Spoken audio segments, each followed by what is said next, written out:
ఓం శాంతి. శివపరమాత్మ మహావాక్యాలు. బాబా అంటున్నారు, ఎంత శ్రేష్ఠ స్వమానం గురించి మీకు తెలుసా అని అంటున్నారు. మీ యొక్క శ్రేష్ఠ స్వమానం గురించి మీకు తెలుసా అంటున్నారు బాబా. అంటే ఎంత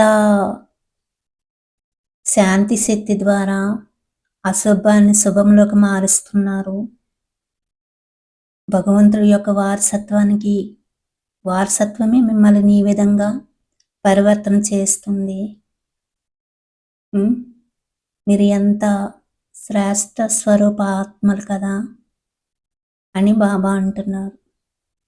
ఇంకా బాబాను పొందారంటే సర్వం పొందేసినట్లే కదా. మరి అన్ని చింతల నుండి విముక్తి అయ్యారా అని అడుగుతున్నారు. ఇంకా చింతలు ఉన్నాయి అంటే బాబాని ఇంకా పూర్తిగా పొందలేదని అర్థం అంటున్నారు. అయితే ఈ వాక్యాల గురించి బాబా ఏం చెప్తారు, మహావాక్యాలు ఇంకా మనం తెలుసుకుందామా. మీ యొక్క ఎంత శ్రేష్ఠ స్వమానం గురించి తెలుసు కదా. మీకు ఎందుకు సహజము? ఎందుకంటే మీరు శాంత శక్తి ద్వారా పరివర్తన శక్తిని కార్యంలో ఉపయోగిస్తున్నారు. అశుభాన్ని శుభంలోకి పరివర్తన చేసుకుంటున్నారు. మాయ ఎంతగా సమస్య రూపంలో వచ్చినా కానీ మీరు పరివర్తన శక్తి ద్వారా, శాంతి శక్తి ద్వారా సమస్యను సమాధాన స్వరూపంలోకి చేసుకుంటున్నారు. కారణాన్ని నివారణ రూపంలోకి మార్చుకుంటున్నారు. ఇంత శక్తి ఉంది కదా. కోర్స్ కూడా చెప్తున్నారు కదా. అశుభాన్ని శుభంలోకి మార్చుకునే విధి నేర్పిస్తున్నారు. ఈ పరివర్తన శక్తి బాబా ద్వారా వారసత్వ రూపంలో మీకు లభించింది.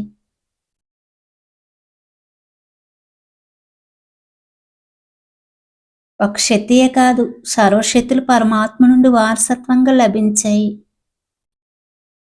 అందువలన బాబాను ప్రతిరోజు చెప్తూ ఉంటారు. ప్రతిరోజు మురళి వింటున్నారు కదా.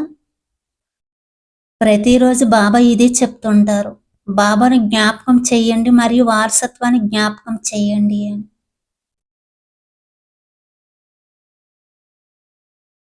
బాబా స్మృతి కూడా ఎందుకు సహజంగా వస్తుంది? ఎప్పుడైతే వారసత్వం యొక్క ప్రాప్తి జ్ఞాపకం చేసుకుంటారో అప్పుడు ప్రాప్తి కారణంగా బాబా స్మృతి కూడా సహజంగా వస్తుంది. పొందవలసినదంతా పొందామని ప్రతి బిడ్డకు ఆత్మిక సంతోషం మరియు మనసులో ఇదే పాట పాడుకుంటున్నారు. అందరి మనసులో ఈ పాట స్వతహాగా మ్రోగుతుంది కదా. నస ఉంది కదా. బాబా అడుగుతున్నారు, ఎంతగా ఈ నసలో ఉంటారో నసకు గుర్తు నిశ్చింతగా ఉంటారు. ఒకవేళ సంకల్పంలో అయినా, మాటల్లో అయినా, లేదా సంపర్కంలో అయినా చింత ఉంటే నశం లేనట్లే. బామ్దాద నిశ్చింత చక్రవర్తిగా చేశారు. నిశ్చింత చక్రవర్తులైనా చెప్పండి, బాబా అడుగుతున్నారు పిల్లల్ని. నిశ్చింత చక్రవర్తులు ఎవరో చేతులెత్తండి. నిశ్చింతగా ఉన్నారా లేదా అప్పుడప్పుడు చింత వస్తుందా? మంచిది. తండ్రి నిశ్చింతగా ఉన్నప్పుడు ఇక పిల్లలకు చింత ఏంటి? మీ చింతలన్నీ లేదా ఏ విధమైన బరువు ఉన్నా అది బాబ్దాదాకి ఇచ్చేయండి అని బాబ్దాదా అయితే చెప్పేశారు. మీ చింతలు ఏవి ఉన్నా బాబా ఏం చెప్పారు?